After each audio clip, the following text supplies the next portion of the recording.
దేవుని నామములు అందరికీ ప్రైజ్లా. నా పేరు జాష్వా, మాది రాయగూడే. మాకు 2022 మే 26లో మ్యారేజ్ అయింది.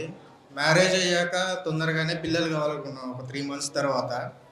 కానీ మేము అనుకున్నప్పుడు మాకు సంతానం అందలేదు. నవంబర్లో ఫాస్టింగ్ ప్రేయర్స్ స్టార్ట్ అయ్యాయి చర్చిలో. ఆ ఫాస్టింగ్ ప్రేయర్స్లో ఇద్దరం సంతానం కోసం ఫాస్టింగ్ ఉన్నాము. నవంబర్లో ఫాస్టింగ్ స్టార్ట్ అయ్యాయి, డిసెంబర్లో మాకు సంతానం అందింది.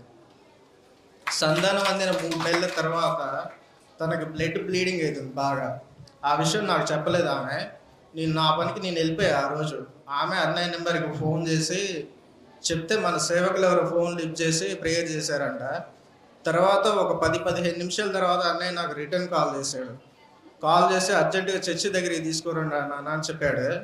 చర్చి దగ్గరికి తీసుకొని వచ్చిన తర్వాత అన్నయ్య ప్రేయర్ చేసి ఒక్కసారి హాస్పిటల్కి వెళ్ళి చెకప్ చేయించుకున్నానా, ఎందుకైనా మంచిది అని చెప్పాడు. మేము హాస్పిటల్కి వెళ్ళాము, వాళ్ళు టెస్ట్ చేశారు. ఏం లేదు, చిన్న వైరల్ ఇన్ఫెక్షన్ వచ్చింది, ఏం పెద్ద ప్రాబ్లం లేదు, టెన్షన్ పడాల్సిన అవసరం లేదని చెప్పారు. 9వ నెలలో ఇంకో 10 రోజుల్లో డెలివరీ అవుతుందనగా తనకి జ్వరం వచ్చింది బాగా.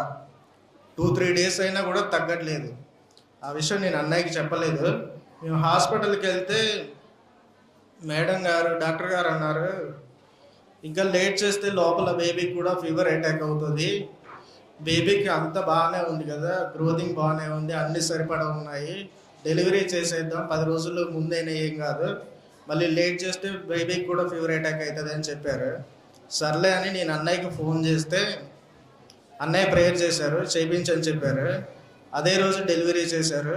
ఇద్దరికి ఏ ప్రాబ్లం లేకుండా అంత మంచిగా జరిగింది. వివాహం జరిగిన తర్వాత 6 మంత్స్ తర్వాత ప్రెగ్నెన్సీ అందింది కదా, అప్పుడు 2 నెలలు నిండిన తర్వాత అమ్మాయికి బ్లీడింగ్ అయింది, గర్భిణి.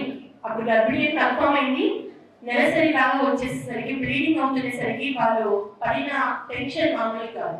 వెంటనే పరిగెత్తుకుని మందిరానికి వచ్చి ఏం చేయాలన్నప్పుడు పాస్టర్ గారు ప్రార్థన అయితే చేశారు, ఈ గర్భఫలము ఖచ్చితంగా నిలబడి తినాలి, కానీ ఎందుకైనా మంచిది, మీకు కూడా కన్ఫర్మేషన్ కావాలంటే వెళ్ళి చెక్ చేయించుకోండి అని చెప్పారు. నా ముందే చెప్పారు ఇవన్నీ కూడాను. అప్పుడు అమ్మాయి వెళ్ళింది హాస్పిటల్లో, అదే టెన్షన్ పడుకుంటూ వెళ్ళింది. కొంచెం ఆలస్యమైనా కానీ చెకింగ్ అయితే అంతా అయిపోయింది. అమ్మ నీ గర్భిణికి అయితే ఏ ప్రాబ్లం లేదు, అది వైరల్ ఇన్ఫెక్షన్ ద్వారా బ్లీడింగ్ అనేది అయింది అని చెప్పారు. నిజంగా అప్పుడు అయితే దేవుడు గొప్ప కార్యం చేశారండి.